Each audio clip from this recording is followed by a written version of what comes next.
اس وقت یہ مسئلہ درپیش ہے کہ سنی اتحاد کونسل کو مخصوص نشستیں ملنی چاہیے یا نہیں ملنی چاہیے۔ اس حوالے سے جو ایک الیکشن ایکٹ 2017 کی تشریح کی جا رہی ہے وہ یا تو لاعلمی کی بنیاد پر ہے یا کسی بغض و عناد کی بنیاد پر ہے۔ ہم دیکھتے ہیں کہ آیا کہ یہ نشستیں ملنی چاہیے نہیں ملنی چاہیے، اور نہ ملنے کی صورت میں اس کے جو کانسیکوینسز ہوں گے وہ کیا ہوں گے۔ دیکھیں، الیکشن ایکٹ 2017 یہ کہتا ہے کہ کوئی بھی پولیٹیکل پارٹی جو الیکشن لڑے گی، جو ڈیو ڈیٹ الیکشن کمیشن نے دی ہوگی اس سے پہلے وہ ریزرو سیٹس کے لیے وفاق اور صوبوں میں فہرست جمع کرائے گی، اور اس کے بعد اس فہرست میں اگر وہ سیٹیں زیادہ جیت جاتی ہے عام انتخابات میں تو اس فہرست میں اضافہ تو کیا جا سکتا ہے، لیکن اگر کسی پارٹی نے فہرست جمع نہیں کرائی تو اس کے بعد اس کو مخصوص نشستیں نہیں دی جائیں گی۔ یہ تو ان پولیٹیکل پارٹیز کے اوپر، یہ اگر اس کی ہم پلان ریڈنگ پڑھیں تو ان کے اوپر یہ اپلائی ہوگی کہ جنہوں نے اپنی پولیٹیکل پارٹی کے سمبل کے اوپر الیکشن لڑا ہے۔ فار ایگزامپل مسلم لیگ نون، پاکستان پیپلز پارٹی یا دیگر جماعتیں، اگر انہوں نے ریزرو سیٹس کے لیے لسٹ جمع نہ کرائی ہوتی اور آج وہ مطالبہ کرتے تو یہ پلان ریڈنگ یہ کہتی ہے کہ ان کو ریزرو سیٹس نہیں ملنی چاہیے۔ سملرلی اگر پاکستان تحریک انصاف اپنے سمبل کے اوپر الیکشن لڑتی، انہوں نے لسٹ جمع نہ کرائی ہوتی تو یہ جو ایکٹ یا سیکشن ہے یہ پاکستان تحریک انصاف کے اوپر بھی اپلائی ہوتا۔ لیکن اب یہاں پہ جو پریپوزیشن ہے وہ بالکل مختلف ہے اور اس کو غلط انٹرپریٹ کیا جا رہا ہے۔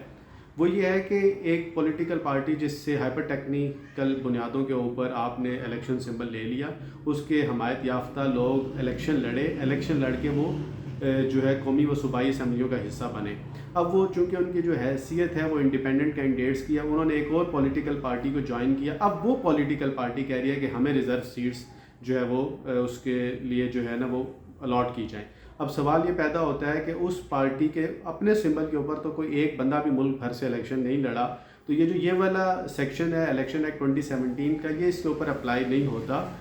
کیونکہ یہ لوگ الیکشن آزاد حیثیت سے لڑ کے کسی پارٹی میں گئے ہیں، تو اس کے لیے اس حوالے سے الیکشن ایکٹ خاموش ہے۔ اس کے اوپر جو کانسٹیٹیوشنل کورٹس ہیں وہ اس کی انٹرپریٹیشن کریں گی۔ اب یہ سوال جو بہت اہم ہے کہ اگر یہ نشستیں نہیں ملتی سنی اتحاد کونسل کو تو اس کے کانسیکوینسز کیا ہیں۔ دیکھیں، ٹیکنیکل بنیادوں کے اوپر اگر یہ نشستیں نہیں دی جاتی تو یہ جو خواتین کی وفاق میں اور صوبوں میں مخصوص نشستیں ہیں، یہ اس لیے تھی کانسٹیٹیوشن کے اندر کہ خواتین کی بہتر نمائندگی پارلیمان میں ہو سکے۔ جب اتنی بڑی تعداد میں تقریباً 80 کے قریب سنی اتحاد کونسل کی مخصوص نشستیں ملک بھر سے بنتی ہیں، تو جب آپ وہ ان سے لے لیں گے تو خواتین کی اپوزیشن کے اندر تو پھر خواتین کی نمائندگی ہوگی نہیں۔ تو یہ کیسی جمہوریت ہوگی کہ جو پولیٹیکل پارٹی، جو پاکستان کی سب سے بڑی پولیٹیکل پارٹی ہے، جن لوگوں نے اپنی حیثیت سے اتنی بڑی تعداد میں ووٹ لیے ہیں، اور اس میں خواتین کے ان کی طرف سے اپوزیشن بینچز میں کوئی نمائندگی نہ ہو۔ بالکل اسی طرح جو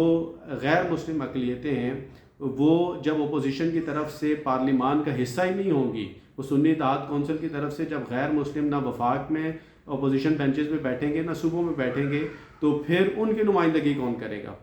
دو چیزیں۔ تیسری چیز یہ ہے کہ اگلے ماہ صدر پاکستان کے انتخابات ہو رہے ہیں، تو جب 80 کے قریب نشستیں ہی نہیں ہیں، مطلب آپ عملی طور پر دیکھیں تو ایوان مکمل ہی نہیں ہے، مطلب تینوں صوبے اور وفاق یہ عملی طور پر مکمل ہی نہیں ہے جب تک آپ ریزرو سیٹس الاٹ نہیں کر دیتے۔ تو صدر پاکستان کا جو انتخاب ہے یہ صرف اور صرف اس سے نقصان اپوزیشن کے کینڈیڈیٹ کو ہوگا، جو حکومتی امیدوار برائے صدر ہوں گے وہ تو ون سائیڈڈ الیکشن ہوگا، تو یہ اس کے آپ جو اثرات ہیں، اور پھر ایوان عملی طور پر مکمل نہیں ہے۔ پھر اگلے ماہ پاکستان میں سینٹ کے انتخابات ہیں۔ اب سینٹ سے چاروں صوبوں سے متناسب نمائندگی کے تحت، مطلب ایکول جو ہے وہ 12 امیدوار جو ہے وہ آئیں گے، تو ہر 6 سال بعد چونکہ سینٹ کے الیکشن ہوتے ہیں، تو ابھی یہ 3 سال بعد جو الیکشن ہو رہے ہیں تو اس میں امیدوار 12 جب صوبوں کے اندر خواتین کی نشستیں ہی نہیں ہیں، اور چونکہ آپ کو پتہ ہے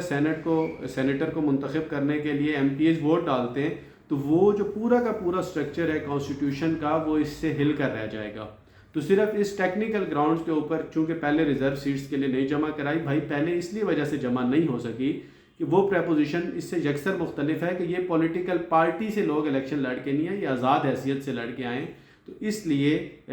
کانسٹیٹیوشنل کورٹس میں جب یہ ابھی معاملہ جاتے ہوئے نظر آ رہا ہے، تو میرے خیال سے اس کی درست